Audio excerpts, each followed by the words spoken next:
Hello everybody, greetings from Brussels. I am delighted to address the 7th edition of the Festival of Sustainable Development, especially today's session on multilateralism and international cooperation.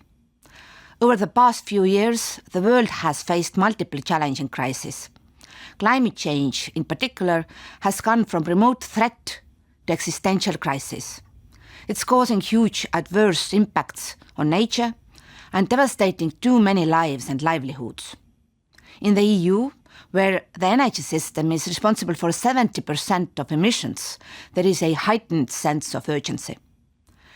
With the European Green Deal, we became the first continent to commit to climate neutrality by 2050.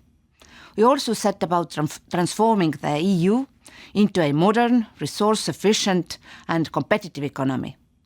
Russia's aggression against Ukraine and the turmoil created in energy markets did not derail those plans. Quite the opposite. It accelerated them. Greener energy makes our energy system more secure and affordable. Against Russia's aggression, Europe stood up, remained united, and rallied around the REPower EU plan. Together, we set about an unprecedented transformation of our energy system.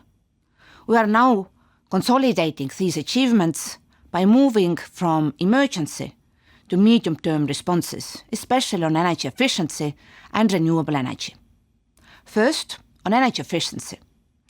Last May, we promoted immediate energy savings by citizens and businesses to help cut gas and oil demand by 5% and decrease prices. More long-term, we have a very ambitious energy efficiency target for 2030. We have also strengthened provisions on energy efficiency financing to ramp up much-needed investment. Second, we are pushing for more renewable energy in our mix. We aim to reach 45% of renewables in the EU by 2030. We already see tangible results of these efforts over the past year.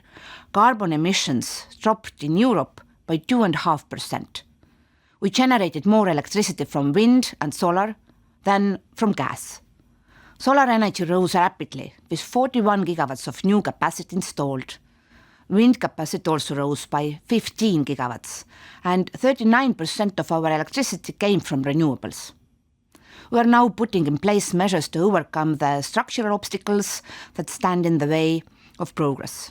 We are especially working on making permitting procedures faster and easier, filling the renewable skills gap in our workforce, and ensuring we get the much-needed investment in new renewable generation. Third, international cooperation and multilateralism remains key for creating fair, free, and more sustainable societies. The EU is working with international partners to boost renewables, energy resources, and hydrogen, as well as energy access, contributing to the United Nations Agenda 2030. The Africa-EU Green Energy Initiative, for example, will mobilize investment to support renewable energy, energy efficiency, the just transition and the greening of local value chain. We are also fully behind the Just Transition Energy Partnership concept initiated by G7 members, where the focus is on partner countries with significant coal resources dependency. Dear friends, decarbonization has always been very high on this European Commission's agenda. From day one, we made it one of our top priorities. Russia's war against Ukraine and the turmoil in the energy markets only strengthened our resolve to follow this path. We have made some progress. We have overcome obstacles along the way, and we will not give up until we reach our end goals, working and collaborating with partners around the world. Thank you for your attention, and I wish you an excellent conference.